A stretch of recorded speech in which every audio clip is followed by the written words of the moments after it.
만약 여러분이 20년 전에 이 방법 알았다면요. 지금 통장에 3억이 찍혀 있을 겁니다. 근데 몰라서 은행 적금만 넣었으면 1억 6천이에요. 1억 4천만 원 차이입니다. 왜 아무도 이거 안 알려줬을까요? 은행은 여러분이 이거 알면 망하거든요. 학교는 가르칠 생각도 없었고요. 지금 이 영상 끄는 순간 여러분은 1억 4천 날리는 겁니다. 딱 15분이면 평생 써먹을 돈 버는 법 알려드립니다. 시작 전 구독과 좋아요는 사랑입니다. 오늘 세 가지를 알아볼 겁니다. 첫째, 도대체 ETF가 뭔지 초등학생도 이해할 수 있도록 설명드릴 거고요. 둘째, 어떤 계좌를 만들어야 하는지, 어떤 ETF 상품을 사야 하는지 실전 가이드 드리고, 셋째, 매달 얼마씩 넣으면 20년 후 통장에 얼마 찍히는지 계산기 두드려서 보여드리겠습니다. 준비되셨죠? 그럼 시작합니다. 자, ETF가 뭔지부터 알아야겠죠?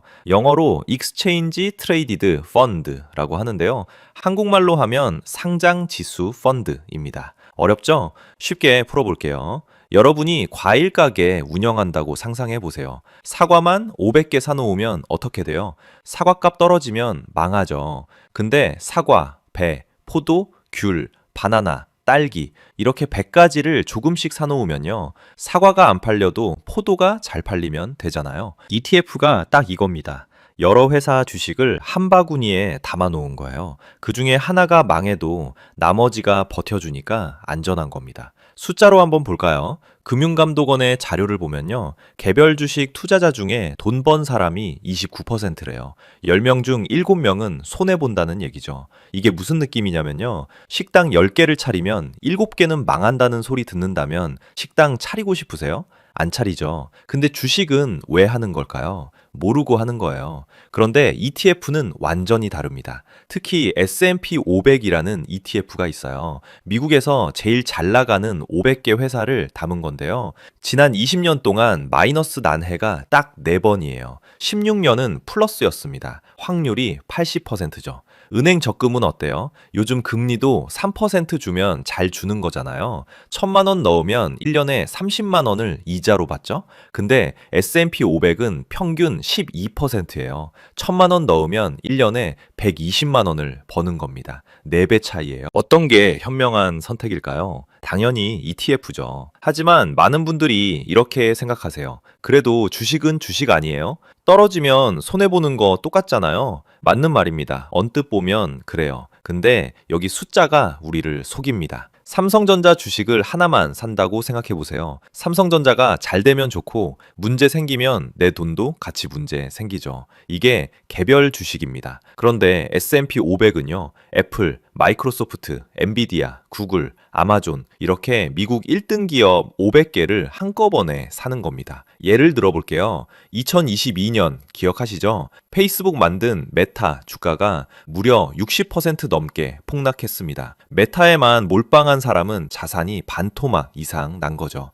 하지만 같은 해 S&P 500은 어땠을까요? 500개 기업에 나눠 담았기 때문에 훨씬 덜 떨어졌고 그 다음 해인 2023년에 곧바로 24%나 오르며 회복했습니다. 왜 그럴까요? 엔비디아가 200% 올라서 메타 손실을 다 메꿔줬거든요. 500개 중에 몇 개가 떨어져도 나머지가 올라가면 내 돈은 불어나는 겁니다. 바로 이 지점이 핵심입니다. 달걀을 한 바구니에 담지 말라는 말 들어보셨죠? 그게 바로 ETF예요. 500개 바구니에 나눠 담는 겁니다. 그럼 답은 뭘까요? 간단합니다. S&P 500 사세요. 미국 사람들은 어떻게 할까요? 1975년에 존 보글이라는 사람이 처음으로 S&P 500 ETF를 만들었어요. 지금 미국인 은퇴 자금 절반 이상이 여기 들어가 있습니다. 왜 그럴까요? 50년 동안 검증됐거든요. 올랐다 내렸다 하지만 장기적으로는 계속 우상향이에요. 워런 버핏이라는 사람 아시죠? 세계 최고 투자자인데요. 이 사람이 유언장에 뭐라고 썼는지 아세요? 내가 죽으면 재산의 90%를 S&P 500에 넣어라. 재미있는 건요. 워런 버핏 본인은 평생 개별 주식 골라서 부자가 됐어요. 근데 가족한테는 ETF 사라고 합니다. 왜? 종목 고르는 재능은 극소수만 있다는 걸 아니까요. 한국 정부도 똑같아요. 국민연금 아시죠? 우리 세금으로 운용하는 거.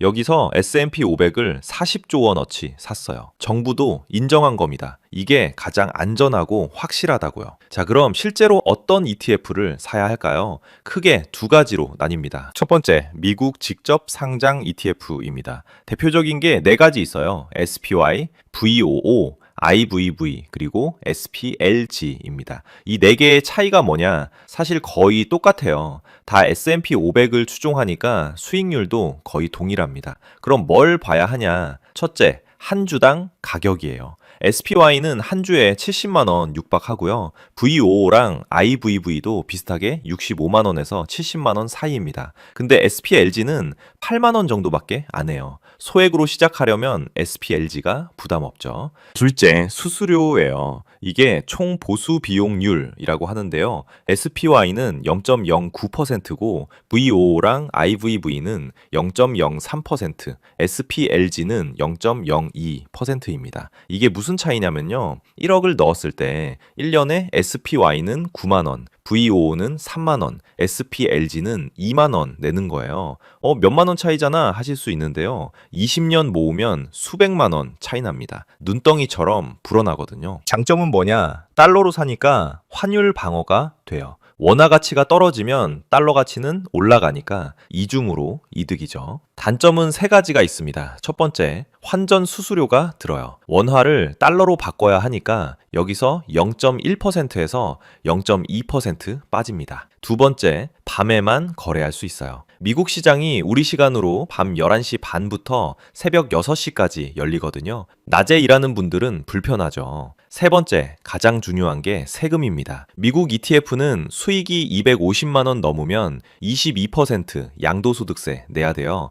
이게 무슨 느낌이냐면요. 1000만 원 벌었는데 220만 원을 세금으로 뜯기는 겁니다. 거의 4분의 1이 날아가요. 아깝죠. 두 번째, 국내 상장 S&P 500 ETF입니다. 삼성, 미래에셋, KB 이런 데서 나온 건데요. 이름이 코덱스 미국 S&P 500, 타이거 미국 S&P 500 이렇게 되어 있어요. 수수료는 0.05%에서 0.07% 정도로 미국 ETF보다 살짝 비싸요. 1억을 넣으면 1년에 5만 원에서 7만 원 정도 내는 겁니다. 장점은 세 가지입니다. 첫째, 원화로 사니까 환전 수수료가 없어요. 둘째, 낮에 거래할 수 있어서 편해요. 우리나라 주식시장 시간인 오전 9시부터 오후 3시 반까지 사고 팔 수 있거든요. 셋째, 가장 큰 장점이 세금 혜택입니다. ISA 계좌나 연금저축 계좌로 사면 세금을 거의 안 내거나 나중에 받을 수 있어요. ISA 계좌가 왜 만능통장이냐고요? 보통 주식을 해서 돈을 벌면 세금을 떼지만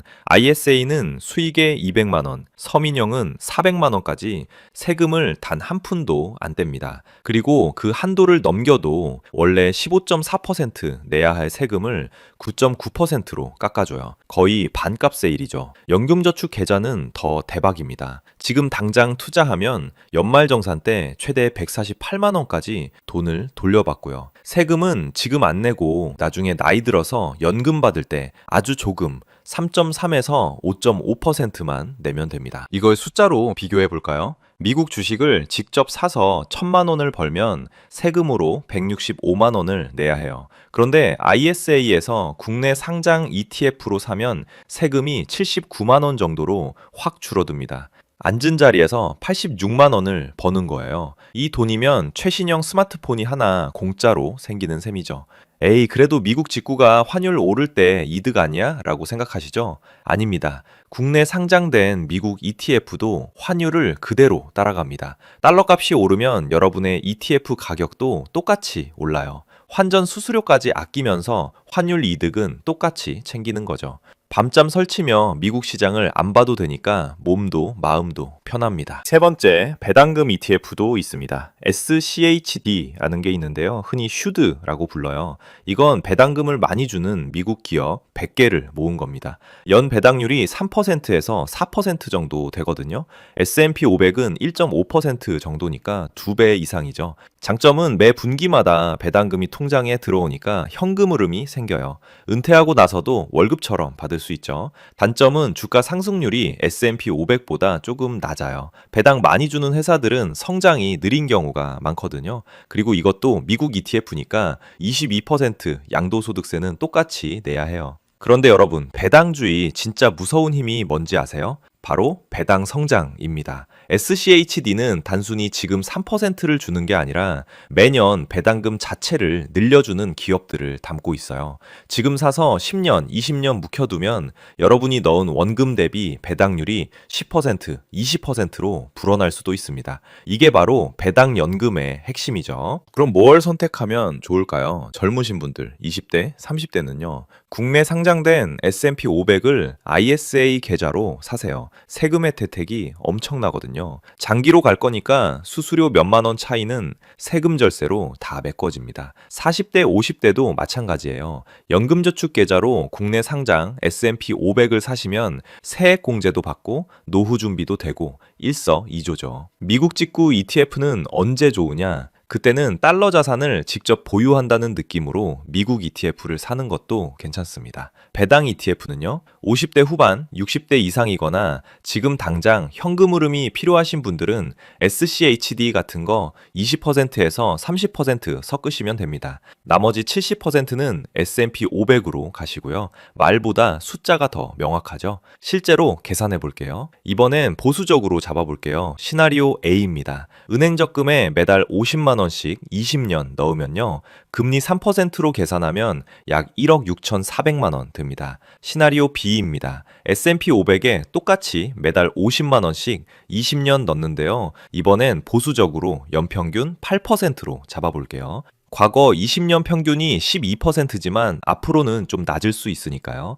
계산하면 약 2억 9,700만 원 됩니다. 차이가 얼마죠? 1억 3,300만 원입니다. 보수적으로 잡아도 이 정도 차이가 나요. 더 보수적으로 6%로 잡으면요. 2억 3,200만 원입니다. 그래도 적금보다 7천만 원이나 더 많아요. 더 쉽게 볼까요? 30살부터 시작한다고 쳐봅시다. 매달 70만 원씩 S&P 500에 넣어요. 연 8% 수익률로 30년 후 60살에 얼마 될까요? 약 10억 4천만 원입니다. 여기서 연 1.5% 배당금만 받아도 한 달에 130만 원이 나와요. 노후 기본은 되는 거죠. 지금 40살이라면요. 매달 100만 원씩 20년 넣으면 연 8% 기준으로 60살에 약 5억 9천만 원이 됩니다. 한 달 배당금 74만 원이에요. 지금 50살이라면요? 늦었다고요? 아닙니다. 매달 150만 원씩 10년만 넣어도 연 8% 기준 약 2억 7천이 됩니다. 배당금 월 34만 원이에요. 상황이 보이시나요? 보수적으로 잡아도 은행보다 훨씬 낮고 언제 시작하든 늦지 않았어요. 하지만 모든 사람이 ETF 해야 하는 건 아닙니다.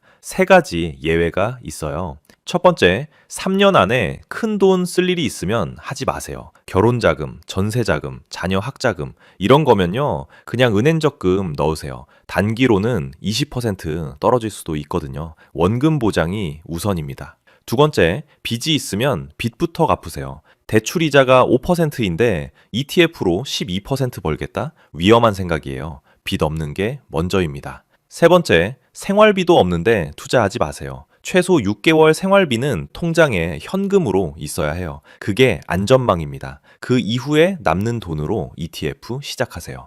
그럼 왜 사람들은 이렇게 좋은 ETF를 모를까요? 세 가지 이유가 있습니다. 첫 번째, 우리나라 금융교육이 거의 없어요. 중학교, 고등학교에 다니면서 주식을 배웠어요? 안 배우죠? 미국은 초등학교 때부터 지수 투자를 가르치는데요. 우리는 대학 졸업할 때까지 한 번도 안 배웁니다. 그러니까 주식은 도박이라고 생각하는 거예요. 무섭고 어렵고 나는 할 수 없다고 생각하죠.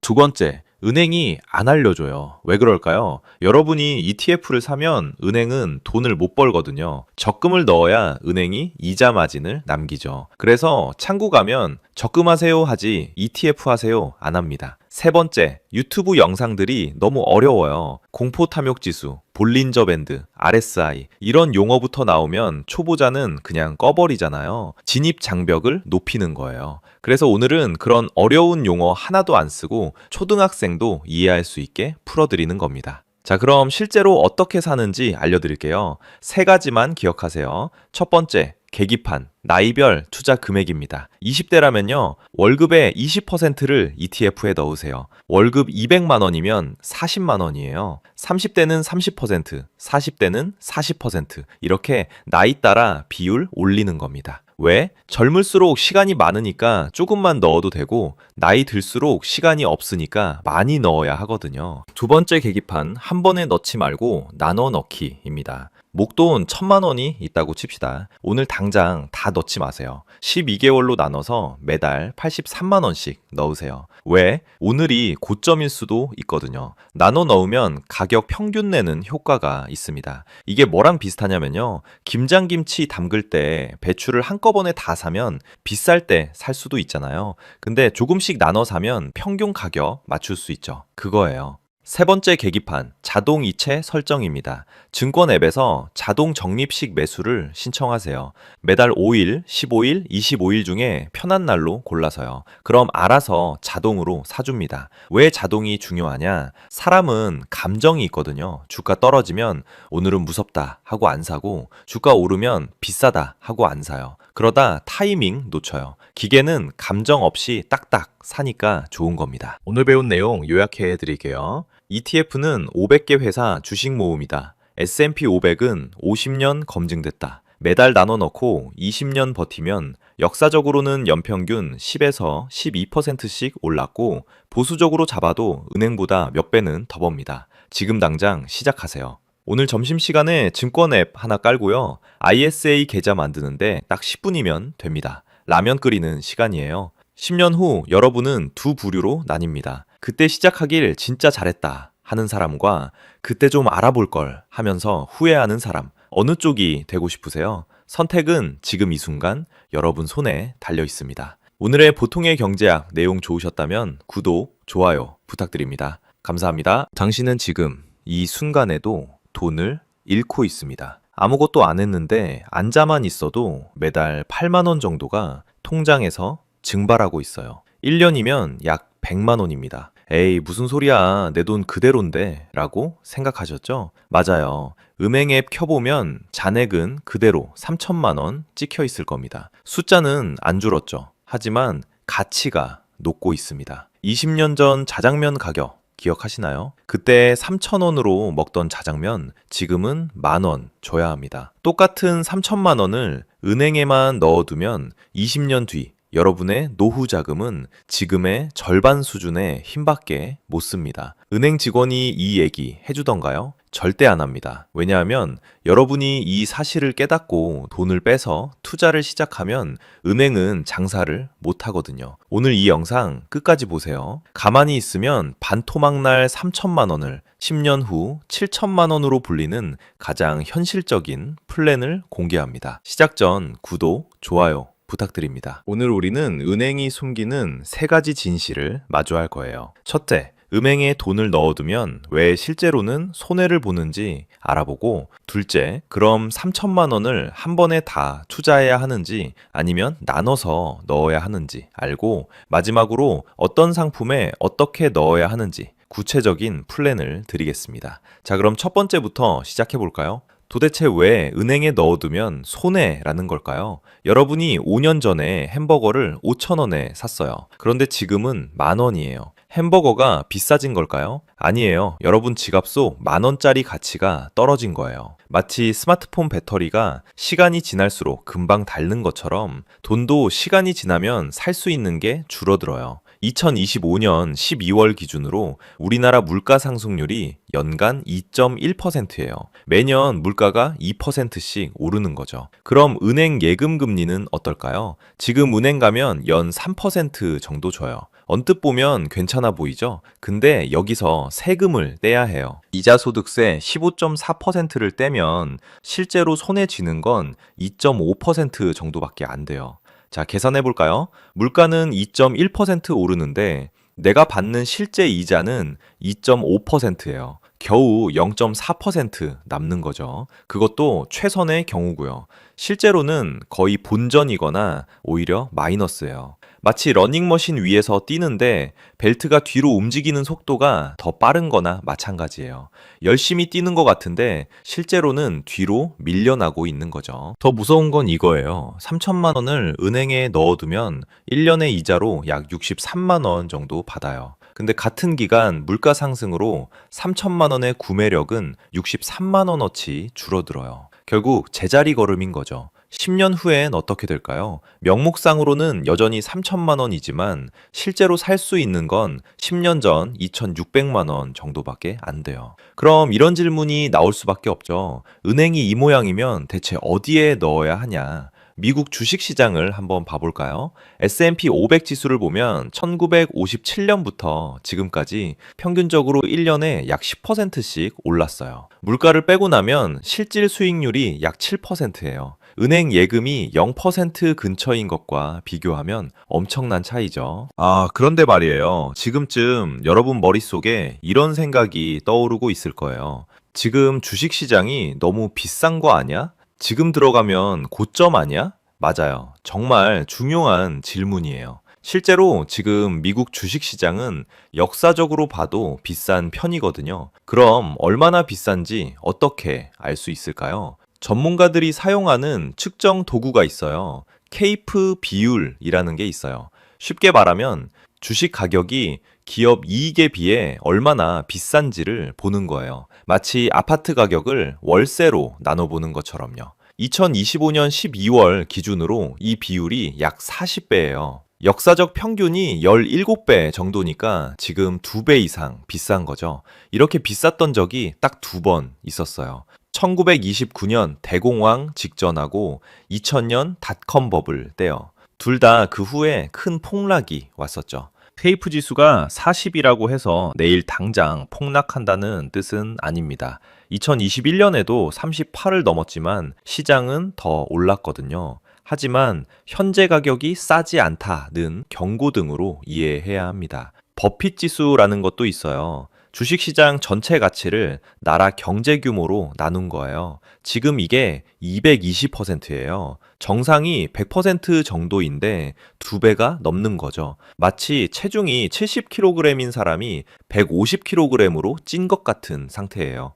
자, 그럼 이쯤에서 이런 생각 드실 거예요. 그럼 지금 투자하면 안 되는 거 아니냐고요? 아니요. 여기서 핵심이 나옵니다. 가장 최악의 타이밍에 투자했어도 장기적으로 버티면 결국 돈을 벌었다는 거예요. 2008년 금융위기 때를 봐볼까요? 2007년 10월 딱 고점일 때 3천만 원을 넣었다고 해봐요. 최악의 타이밍이죠. 원금을 회복하는데 5년 반 정도 걸렸어요. 2013년 3월에야 겨우 본전을 찾은 거예요. 고통스러운 시간이었죠. 그런데 만약 그때 3천만 원을 한 번에 다 넣지 않고 1,000만 원만 먼저 넣고 나머지 2천만 원을 매달 100만 원씩 나눠 넣었다면 어땠을까요? 주가가 떨어지는 동안 싼 가격에 계속 주식을 모았을 거예요. 그럼 원금 회복이 훨씬 빨라져요. 2011년쯤에는 벌써 플러스로 돌아섰을 거예요. 2년이나 빨라지는 거죠. 이게 바로 분할 매수의 힘이에요.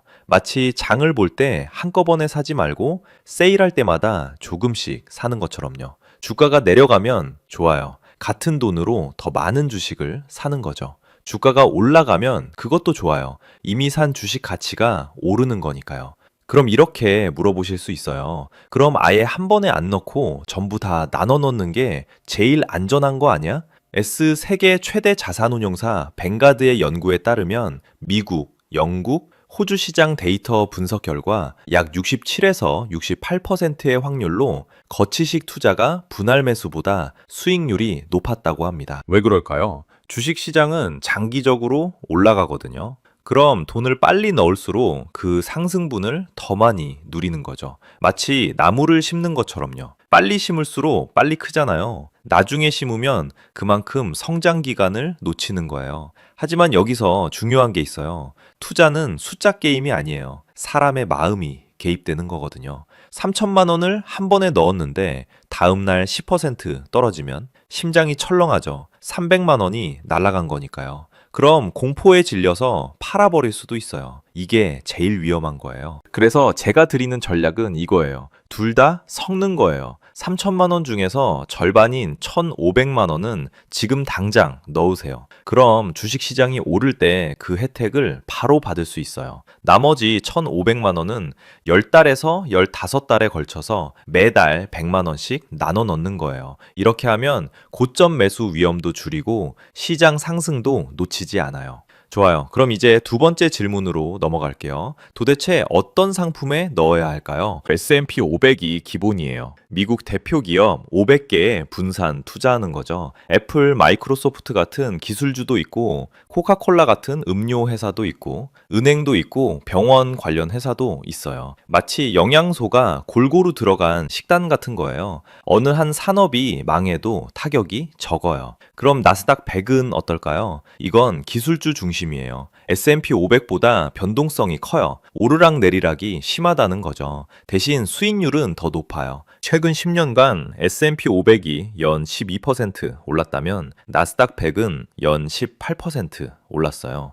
하지만 떨어질 때도 더 많이 떨어져요. 마치 오토바이와 승용차 같은 거예요. 오토바이는 빠르지만 위험하고 승용차는 조금 느려도 안전하죠. 그럼 이렇게 나눠볼 수 있어요. 1,500만 원을 먼저 넣을 때 S&P 500에 1,000만 원, 나스닥 100에 500만 원 이렇게요. 그리고 매달 나눠 넣을 때도 비슷한 비율로 가면 돼요. 젊을수록 나스닥 100 비율을 좀 더 높여도 괜찮아요. 왜냐하면 시간이 많으니까 변동성을 견딜 여유가 있거든요. 그런데 여기서 끝이 아니에요. 이거 하나만 더 알아두시면 엄청난 차이가 납니다. 바로 세금이에요. 미국 주식을 직접 사면 배당금 받을 때 15% 세금 떼고 팔 때도 이익이 250만 원 넘으면 22% 세금 내야 해요. 이게 장기적으로 보면 엄청난 차이를 만들어요. 그래서 ISA 계좌가 중요해요. 이건 세금을 아껴주는 계좌거든요.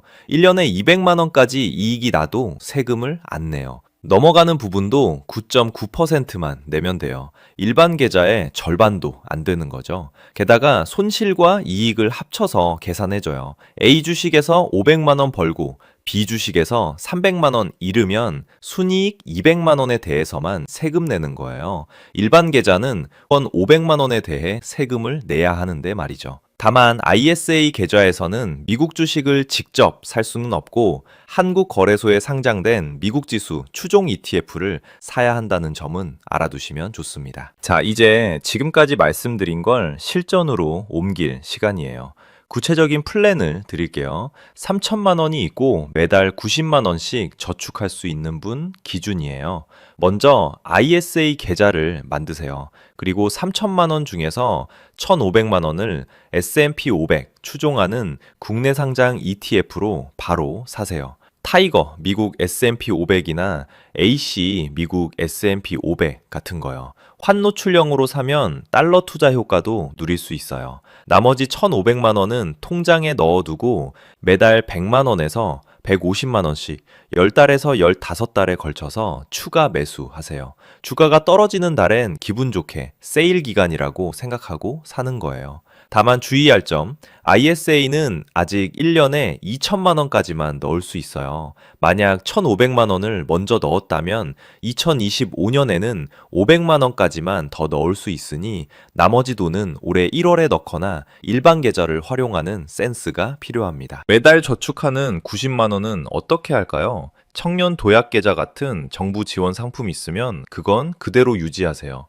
이자도 높고 세금도 안 내니까요. 남는 돈으로 나스닥 100 ETF를 조금씩 사모으는 거예요. 이건 장기 투자예요. 10년, 20년 내다보고 하는 거죠. 물론 예외 상황도 있어요. 1년 안에 목돈 쓸 일 있으면 투자하면 안 돼요. 내년에 전세 보증금 내야 한다거나 차 사야 한다거나 하면 그냥 은행에 두세요. 단기적으로 손해볼 수도 있거든요. 주가 변동 못 견디는 분들도 마찬가지예요. 마이너스 5%만 봐도 속이 쓰리다면 차라리 은행 이자 적게 받더라도 편하게 사는 게 나아요. 투자는 본인 성향에 맞아야 하니까요. 하지만 분명한 건 이거예요. 3천만 원을 10년, 20년 쓸 일 없다면 은행에 두는 건 손해예요. 확실한 손해죠. 물가가 매년 조금씩 여러분의 돈을 갉아먹고 있어요. 눈에 안 보일 뿐이에요. 마치 흰개미가 집을 조금씩 갉아먹는 것처럼요. 역사가 우리에게 가르쳐 주는 게 있어요. 단기적으로는 주식시장이 오르락 내리락 하지만 장기적으로는 항상 올라왔어요. 왜냐하면 기업들이 계속 돈을 벌고 기술이 발전하고 경제가 성장하니까요. 이게 자본주의 시스템이에요. 물론 지금 시장이 비싼 건 맞아요. 케이프 비율 40배, 버핏 지수 220%. 이건 경고등이에요. 그래서 한 번에 몰빵하지 말고 나눠 넣으라는 거예요. 만약 시장이 조정받으면 좋아요. 나눠 넣는 돈으로 싸게 사는 거죠. 시장이 계속 오르면 그것도 좋아요. 이미 넣어둔 돈이 불어나는 거니까요. 마지막으로 이것만 기억하세요. 망설임이 가장 비싼 비용이에요.